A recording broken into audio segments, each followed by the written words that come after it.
Hi, good morning, Maritta. Hi, good morning, everyone. Hi. Thank you for joining us.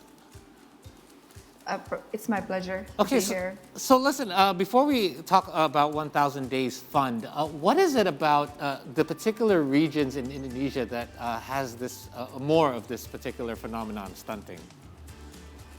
Yeah, the data itself shows that, for instance, the province of East Nusa Tenggara has the highest prevalence of stunting in Right. Indonesia, and it's not because of the geographical location or maybe the poverty number that's also very high, but stunting comes down to one thing, which is about childcare and maternal health. That is, I think, is the discrepancy between province and province or other region can be very high, and that shows, I think, in some provinces has a high prevalence of stunting. Okay. I see. Now, Maritta, can you please explain to us how did 1,000 Days Fund form and why do you focus on combating stunting in Indonesia? Sure. Yeah. Thousand Days was built on a pilot studies that we received small grant from World Bank, and then we did pilot studies in three islands off the coast of Labuan Bajo, Pulau Komodo, Pulau Rinca, and Pulau Mesa. And out of the three islands, we came up with intervention tools that can be paired to community health workers and also to the caregivers at home, and teach them about what stunting is and what's the danger and how it can the ways for them to prevent it. And it helps to bridge that conversation where the health equity itself has been very discrepancy has been very wide, and it helps the community health workers to have a conversation with the caregivers at home, so that it can induce positive behavior change in the future. Right. So obviously, you've in your across your findings, you've able to gather a lot of data, I'm sure as well. What are your findings showing, and how? What are some of the most effective methods? You mentioned poor childcare as one of the main factors for stunting, for example. What are some of the more effective measures that can be implemented to end stunting here in Indonesia and its particular regions? Yeah, so stunting is now part of the national priority agenda for the government. So Oh, good. the focus is there, the motivations, the political will is definitely there to combat stunting. And stunting always measured by height, um, and that's the official measurement from the Ministry of Health, and that's what has been widely used in Indonesia.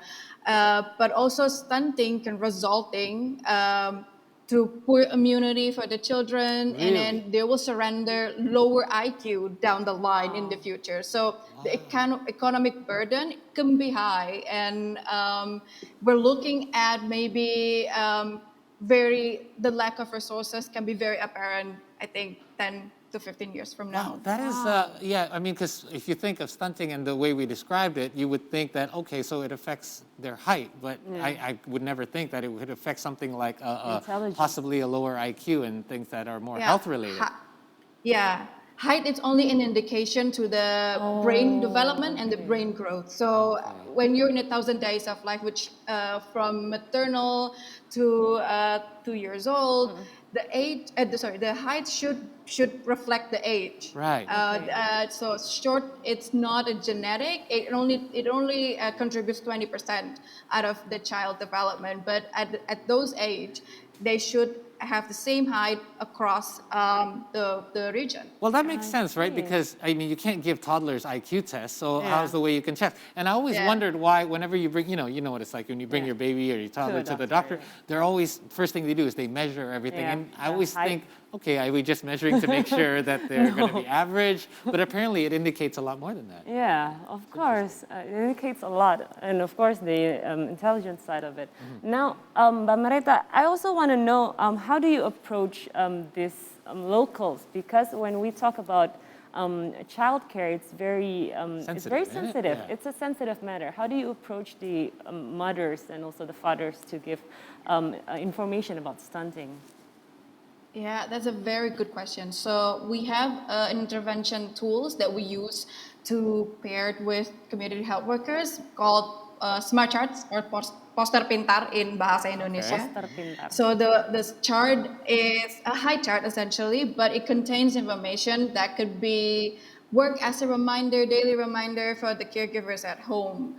And the way that we distribute the smart chart that is that we partnered with sub-district health facilities or Yeah. puskesmas in the place that we work, so Okay. that we involve the health workers, and then in turn the health workers will train community health workers or kader in the rural areas of the places that we work, because the kader or the community health workers, they are the one that is very close to the community, and they are the one who becomes the front line in the Yeah. primary health care in Indonesia. And that's, we feel that the bridge that we have to cross in this, the way that stunting socialization have to be done, because that way it's easier for them to understand about the dangers of Yeah, stunting. now that you mention it, I have the chart at home. Do you? Okay. I have one. I gotta get one then. Oh wow, I that's get great. paranoid Yeah. now. But going more on what Shana said, is there any resistance from parents themselves? Because if you do, community health workers can only do so much. I mean, are they met with any kind of resistance sometimes? Yeah, absolutely. I mean, we're working in the places where the health information or the health equity is very low, Right. and technology is not very well connected. So I think they do have their own myth, and that is why Sure. it becomes prevalent that they don't want to maybe listen to the health workers or the community health workers, and they would deny if the kid it's been diagnosed stunting, Right. or they just don't believe it. But I think that's sort of like the road that we have to travel. Yeah. It's the arduous one, but it with frequent home visits by the community health workers, we have to reinforce the message, and we are obsessed with that. We want to make sure that the community health workers are confident and skillful, so that Yeah. these caregivers believe in them, trust them, and confide in them in terms of help-seeking behavior. All right.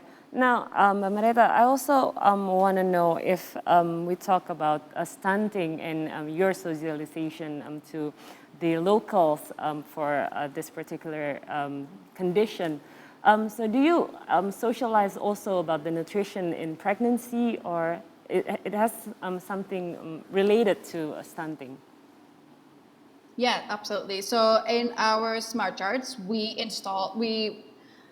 put the information of 6 ways to prevent stunting. Okay. So this is the 6 ways that you can do during 1,000 days of life, and that includes when you were pregnant. So for instance, that don't forget to take your iron folic acid. Don't forget to give exclusive breastfeeding when until the kid 6 months old, and then afterwards you can continue with feeding, complementary feeding for the kids, and those are seemingly easy steps, but what we want to do is that we want to give them these easy steps so that they get closer to the puskesmas, so that they get closer to the health workers, so they can feel comfortable talking to them when they feel like, oh, there's something wrong with my Yeah. kids.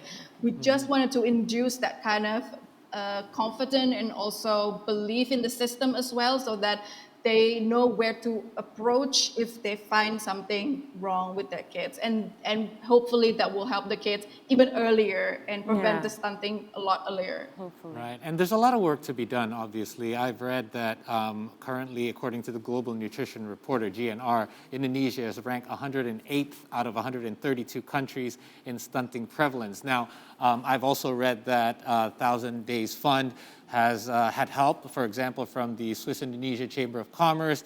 That was started in August, I believe, of 2020. They have obviously raised money through money-raising charities and things of that sort in order to help the cause. How far off are we, and how much work still needs to be done? And what is it like going forward with government collaborations for you guys? Yeah, I think we can see the downward trend for the stunting, Okay, but I think we have to be very skeptical and very sure that is this a trend that will long last down the line, I don't know, 10 years from now, because we wanted to make sure that it isn't just throwing foods to the mother or to the kids and then Right. that's it, and we feel that, oh, we solve the problem. But I don't think that's supposed to be the approach that we have to do. We wanted to make sure that moms believe in the health system, moms feel confident and happy with their consultants and their counselors in puskesmas. And unless we're doing this, unless we're training community health workers and the health workers to be more helpful for the mothers, I think, we can see downward trends, but we are not sure if that's going to last. Yeah, because I can imagine that, the saying goes, give a man a fish, feed him for a day, teach a man to fish, and feed him for life. You know how we pass on our habits and our traditions down the line to our kids and their kids as well. So I guess it's our behavior overall as parents and how we treat our kids will be very relevant to how they'll end up treating their kids when it comes to childcare and nutrition and everything of that That's sort. true. That's true. Now, Mbak Maritta, my last question would be, we as a society, how can we help to stop stunting in our environment? Yes, so stunting, a lot of people say that I cannot see kids who are stunting. So they always assume that short kids They're are all stunting, small. but not all short kids are stunting. So stunted kids are short, but not all short kids are stunting. Right. But what we can do, of course, is to become a support for pregnant mothers and support for mothers with children under 2, and help them in a way, in any capacity that you can, so that they'll stay on the exclusive breastfeeding until 6 months. They stay giving complementary feeding within the right and proper age, immunization, and all vitamins that they need to care.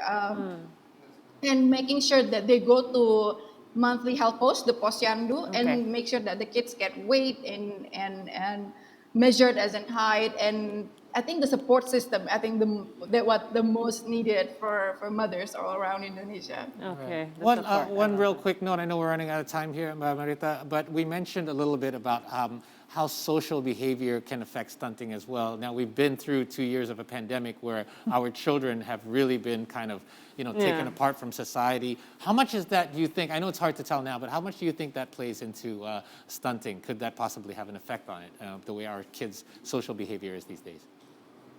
I'm not so much for the social behavior, but it does halt the pandemic, halt the services that they really need during the pandemic. So, for instance, they halt the immunization, they halt, stop giving vitamin A and deworming map because of the scares in the pandemic.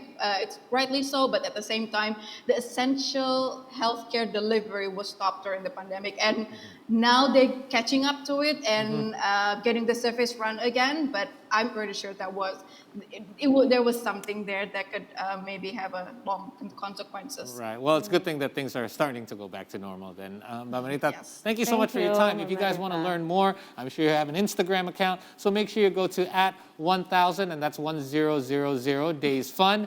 Give them a follow and get all the info you need there. Once again, Maritta, thank you. Thank you. Stay safe. Thanks for your time. Thank you so much. Appreciate it.